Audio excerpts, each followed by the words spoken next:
Bismillahirrahmanirrahim. Assalamualaikum warahmatullahi wabarakatuh. Alhamdulillah wa syukrulillah. Wala hawla wala quwata illa billah. Allahumma salli ala sayyidina Muhammadin wa ala alihi wa sahbihi ajma'in. Amma ba'd. Tujuan dari puasa adalah mengantarkan kita kepada sebuah derajat yang disebut dengan ketakwaan. La'allakum tattaqun. Kita berpuasa supaya kita menjadi orang-orang bertakwa. Secara sederhana, takwa itu rumusnya adalah iman plus amal soleh. Makanya seseorang ketika dia beriman tetapi tidak melakukan amal soleh, maka dia tidak bisa dikatakan bertakwa. Ataukah sebaliknya, ketika dia beramal soleh tetapi tidak beriman, dia juga tidak bisa dikatakan bertakwa. Adakah orang beramal soleh tanpa takwa? Banyak. Adakah orang beramal soleh tanpa iman? Banyak. Banyak orang melakukan kebaikan-kebaikan atas nama kemanusiaan, tetapi pada hakikatnya mereka adalah orang-orang yang tidak percaya kepada Tuhan, tidak percaya kepada kerasulan Nabi Muhammad, tidak percaya kepada kitab Al-Quran. Tetapi mereka baik, amal soleh jadi, tetapi iman tidak ada. Mereka tidak akan mendapatkan derajat takwa. Sehingga sekali lagi, takwa rumus sederhananya adalah iman plus amal soleh, maka derajat takwa akan kita dapatkan.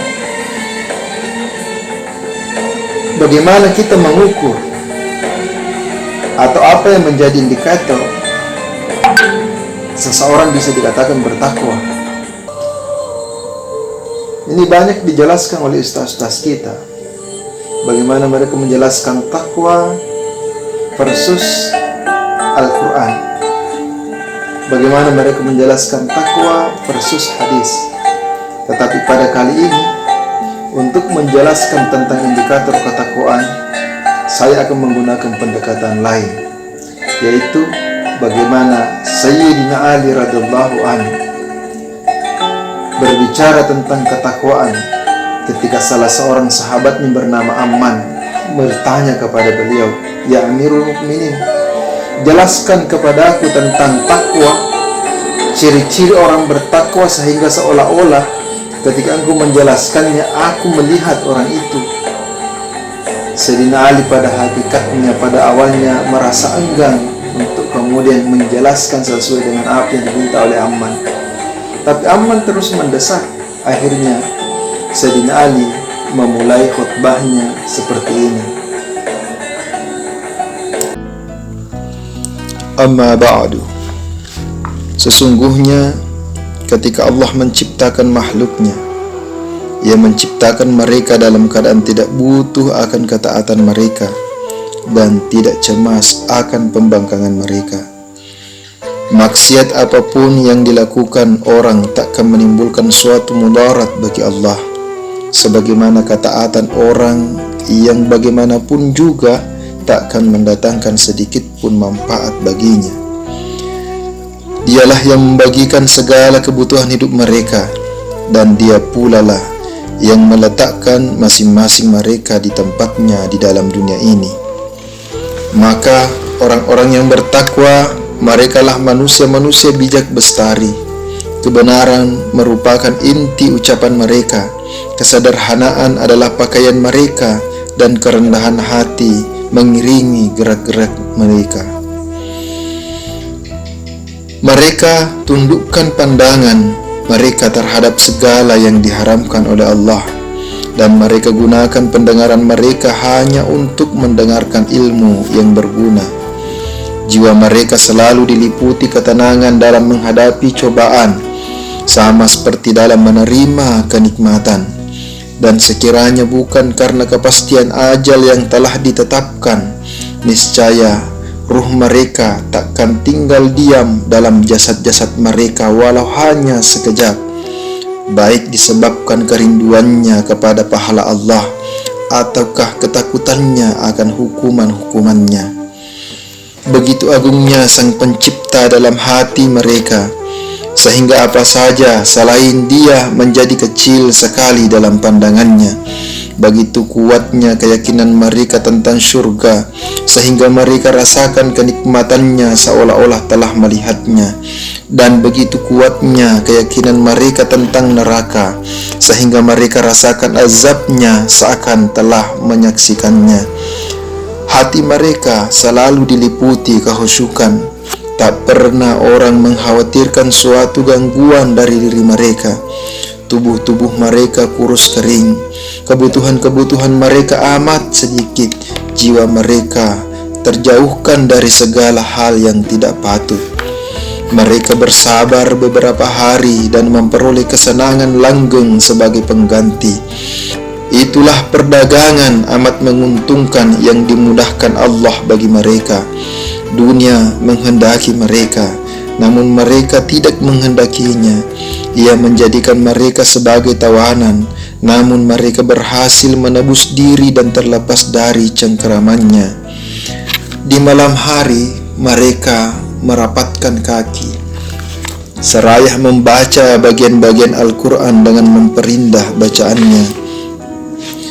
Merawangkan hati mereka dengannya serta membangkitkan penawar bagi segala yang mereka derita. Setiap kali menjumpai ayat pemberi harapan, tertariklah hati mereka mendambakannya, seakan surga telah berada di hadapan mata.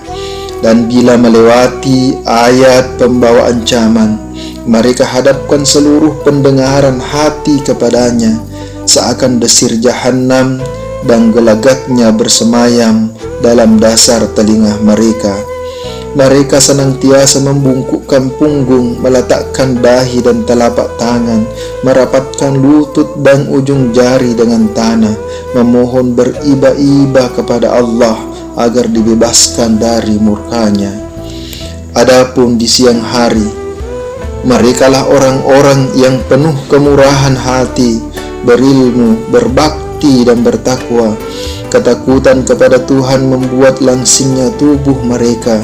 Setiap yang memandang pasti mengira mereka sedang sakit, padahal tiada suatu penyakit yang mereka derita. Dikira akalnya tersentuh rasukan syaitan, padahal mereka tersentuh urusan lain yang amat besar. Tiada pernah merasa senang dengan amal-amal mereka yang hanya sedikit, tetapi tidak pernah pula mereka berpuas hati dengan yang banyak. Selalu mencurigai diri mereka sendiri dan selalu mencemaskan amal pengabdian yang mereka kerjakan. Bila seseorang dari mereka beroleh pujian, ia menjadi takut akan apa yang dikatakan orang tentang dirinya. Lalu ia pun segera berkata, "Aku lebih mengerti mengenai diriku sendiri dan Tuhanku lebih mengerti akan hal itu dari diriku. Ya Allah, jangan Kau hukum aku disebabkan apa yang mereka katakan tentang diriku. Jadikanlah aku lebih baik dari yang mereka sangka dan ampunilah aku dari segala yang tidak mereka ketahui." Tanda-tanda yang tampak pada diri mereka ialah keteguhan dalam beragama, ketegasan bercampur dengan kelunakan, keyakinan dalam keimanan, kecintaan yang sangat pada ilmu, kepandaian dalam keluhuran hati, kesederhanaan dalam kekayaan, kehusukan dalam beribadah, ketabahan dalam kekurangan, kesabaran dalam kesulitan, kesungguhan dalam mencari yang halal, kegesitan dalam kebenaran, dan menjaga diri dari segenap sikap yang tamak. Mereka mengerjakan amal-amal soleh, namun hatinya tetap cemas. Sore hari dipenuhinya dengan syukur, pagi hari dilewatinya dengan zikir, semalam-malaman dalam kekhawatiran, dan keesokan harinya bergembira, khawatir akibat kelalaian dan gembira disebabkan karunia serta rahmat yang diperolehnya. Kepuasan jiwanya terpusat pada sesuatu yang takkan punah, dan penolakannya tertuju kepada sesuatu yang segera hilang. dicampurnya kemurahan hati dengan ilmu, disatukannya ucapan dengan perbuatan, dekat cita-citanya, sedikit kesalahannya, khusyuk hatinya, mudah terpuaskan jiwanya, sederhana makannya, bersahaja urusannya, kukuh agamanya, terkendali nafsunya, dan tertahan emosinya. Kebaikannya selalu dapat diharapkan, gangguannya tak pernah dikhawatirkan. Bila sedang bersama orang-orang lalai, ia tak pernah lupa mengingat kepada Tuhannya. Dan bila sedang bersama dengan orang-orang yang mengingat Tuhan, ia pun tidak pernah lalai.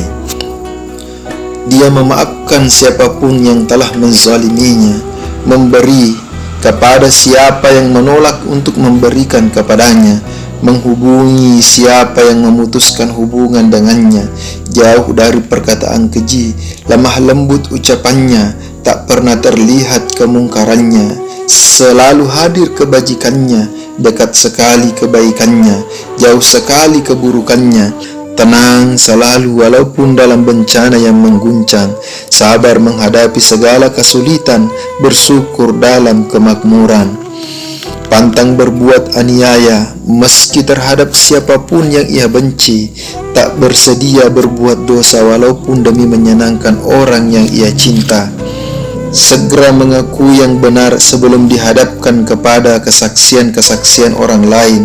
Sekali-kali ia takkan melalaikan segala yang diamanahkan kepadanya, atau melupakan apa yang telah diingatkan kepadanya, atau memanggil seseorang dengan julukan yang tidak disenangi, atau mendatangkan gangguan bagi tetangga, ataupun bergembira dengan bencana yang menimpa lawannya.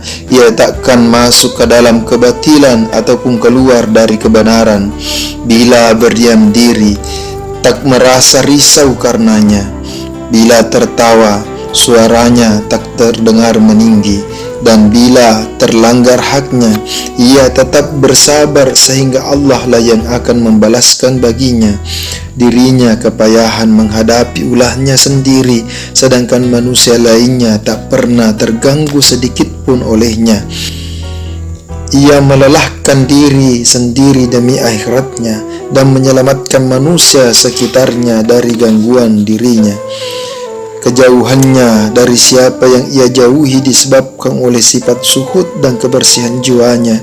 Kedekatannya kepada siapapun yang ia dekati disebabkan oleh kelembutan hati dan kasih sayangnya, bukan karena keangkuhan dan pengagungan diri ia menjauh, dan bukan karena kelicikan dan tipu daya muslihat ia mendekat. Perawi pidato ini berkata, ketika Imam Ali sampai di bagian ini dalam pidatonya, Hammam si Abid yang mendengarkan dengan khusyuk tiba-tiba pingsan, sehingga Imam Ali berkata, sesungguhnya demi Allah, sejak pertama kali aku khawatir hal ini akan terjadi atasnya. Beginikah akibat yang ditimbulkan oleh nasihat-nasihat yang mendalam terhadap hati-hati yang rawan. Hadirin yang dirahmati oleh Allah, mudah-mudahan puasa kita akan mendidik kita untuk kemudian menanjak menjadi manusia-manusia yang agung, manusia-manusia yang memiliki tolak ukur sifat-sifat ketakwaan sebagaimana yang telah dijelaskan oleh Imam Ali radhiyallahu anhu. Minallahil musta'an wa alaihi tiklan. Assalamualaikum warahmatullahi wabarakatuh.